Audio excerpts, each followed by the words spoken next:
Bonjour à toutes et à tous et bienvenue dans votre premier cours de HLP en distanciel, une situation qui j'espère ne va pas durer éternellement. Alors vous avez déjà dû lire le mail que je vous ai envoyé par rapport au travail de cette semaine. Effectivement, ça va être compliqué de continuer le débrief et le compte-rendu de ce qui concerne bien, les questions qu'on avait commencé à aborder sur la vie et sur l'œuvre de Schopenhauer. Donc ce que je vous propose bien, dans le mail, c'est évidemment de continuer ce travail de débriefing sur les questions sur Schopenhauer la semaine prochaine, à partir du lundi 23, me semble-t-il. Attendez, hop, je vérifie. La semaine prochaine, on se revoit bien le lundi 23.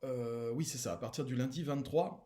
Donc, comme je vous le dis dans le mail, n'hésitez pas à terminer ce travail si vous n'avez pas fini, ces 4 questions sur Schopenhauer, de façon à aller le plus vite possible. Et puis surtout, bien, cette semaine, ce que je vous propose de faire, pour compenser le fait qu'on ne va pas se voir, c'est de commencer un exposé pour la semaine prochaine, un exposé qui va nous préparer à la partie suivante du cours, où on va voir un petit peu bien, le point de vue psychologique de Bergson sur l'évolution, sur la mentalité. Et si vous avez lu le mail, bien, vous devez être au courant de ce que j'attends un petit peu de vous, c'est-à-dire de préparer un exposé qui va durer entre 5 et 15 minutes. Vous allez passer individuellement, ce n'est pas un travail de groupe. Et vous serez évalué dans votre exposé, un petit peu comme vous avez été évalué sur votre premier passage à l'oral, sauf que là, vous serez tout seul. Alors, une chose importante que je n'ai pas précisée dans le mail, vous aurez droit, dans votre passage d'exposé, à avoir des notes sous les yeux. Mais évidemment, n'ayez pas la tête penchée sur vos notes, donc apprenez bien ce que vous allez raconter. Si vous voulez, on va reprendre les points de ce qui est attendu de ma part pour ce passage à l'exposé de lundi prochain. Donc vous allez préparer un exposé à présenter individuellement à partir du lundi 23. Cet exposé va consister à présenter un héros ou une héroïne de fiction ou de la réalité de votre choix. Ça peut être une figure historique. Je sais pas, je pense par exemple au général de Gaulle, les raisons qui l'ont poussé à faire ce fameux appel du 18 juin. Ça peut être intéressant. Voilà, c'est une idée comme une autre, hein. Ça peut être quelqu'un différent de Charles de Gaulle, en évitant évidemment Jean-Kévin des Ch'tis à Mykonos. Je vous prends pas pour des débiles, c'est une blague, hein. Cet exposé 1, héroïne de fiction, réalité de votre choix, choisit dans l'œuvre de votre choix un roman, une biographie, un film, une nouvelle, une série, une BD ou tout autre support, et de décrire le parcours psychologique de cette personne à travers l'œuvre choisie. Il est intéressant de choisir un personnage, réel ou fictif, qui connaît des changements au niveau psychologique, hein. Évidemment, si c'est un personnage qui ne change pas du tout, qui ne change jamais, je vous dis ça parce que et par exemple, des séries dans les années 60, moi je suis fan d'une vieille série parce que je suis vieux, qui s'appelle Chapeau melon et bottes de cuir. Il y en a peut-être parmi vous qui connaissent, ou même Colombo par exemple. Ce genre de héros de série, ils sont très sympas, mais il y a des centaines d'épisodes et le héros ne change absolument pas. C'est-à-dire Colombo, dans le tout premier épisode, il a des attributions psychologiques, et il va les avoir plusieurs centaines d'épisodes plus tard, où John Steed dans Chapeau melon et bottes de cuir, c'est toujours le même personnage, on sait exactement ce qu'il va faire. Aujourd'hui, dans les œuvres, on insiste beaucoup plus sur le changement psychologique des personnages. En ce moment, je suis captivé par une série que je trouve absolument géniale, qui s'appelle The Queen's Gambit, le jeu de la dame, qui passe sur Netflix.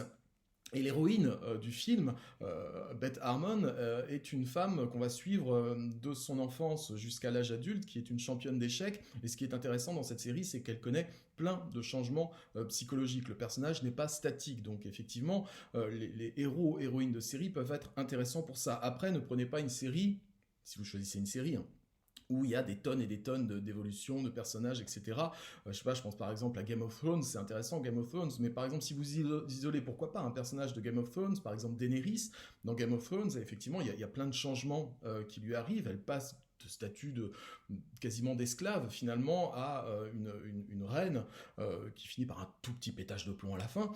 Mais en tout cas, voilà, le personnage de Daenerys est intéressant, mais ne faites pas tout son parcours psychologique. Concentrez-vous plutôt sur un des changements qui lui arrivent, parce que sinon vous aurez beaucoup trop de choses à lire. Donc méfiez-vous de ça. Si vous êtes sur un manga comme je sais pas One Piece avec 80 tomes ou Game of Thrones, il y a beaucoup de matière. Donc effectivement, si vous choisissez un héros, une héroïne dans ces séries à long cours, voilà, concentrez-vous sur un aspect, un changement en particulier du personnage.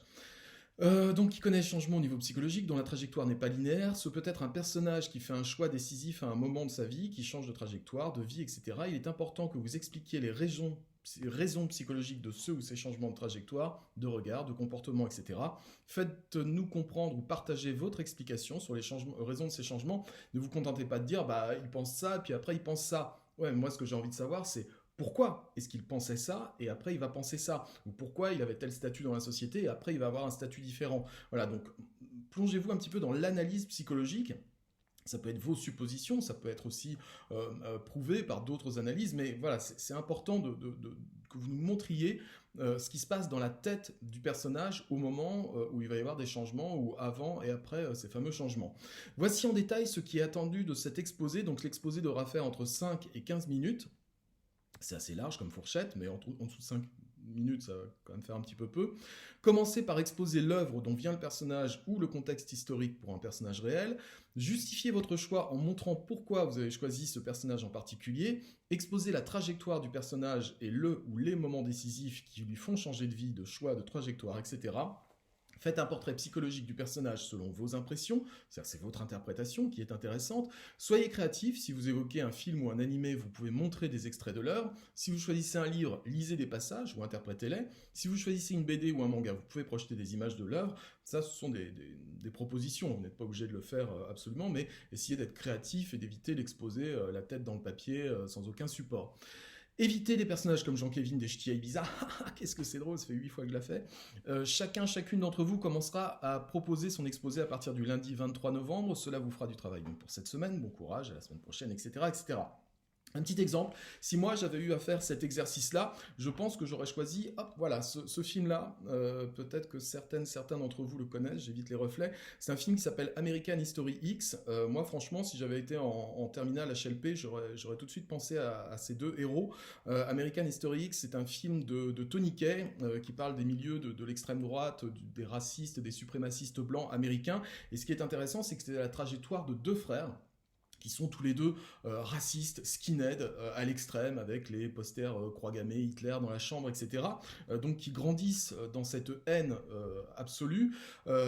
Et au fur et à mesure du film, on comprend leur parcours psychologique et il va y avoir des changements importants chez eux. Ils vont être notamment aidés dans leur réflexion par un prof d'histoire, qui est également directeur de leur établissement. Enfin, en tout cas, le film commence au moment où le grand frère est en prison parce qu'il a abattu des braqueurs noirs qui s'attaquaient à sa voiture devant chez lui. Et puis le parcours est une sorte de descente aux enfers, et puis peut-être de rédemption un petit peu à la fin. Enfin, je ne veux pas spoiler ce qui va se passer, mais voilà, c'est un film qui est assez intéressant et plutôt bien fait, très émouvant en tout cas. Voilà, moi je m'attaquerai effectivement au personnage en particulier du grand frère, de Derek, savoir un petit peu comment il a plongé dans le racisme et dans le fait de devenir un skinhead qui va être extrêmement violent, et puis après comment il va se sortir de ça grâce au savoir, grâce à la connaissance. En tout cas, voilà, ça peut être un exemple, effectivement.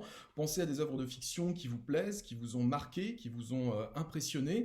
Montrez-nous quelque chose qui vous plaît, si possible, quelque chose vraiment que vous avez envie de nous faire découvrir. Voilà pour l'essentiel de ce que je voulais dire. Oui, je crois qu'il n'y a pas grand-chose d'autre.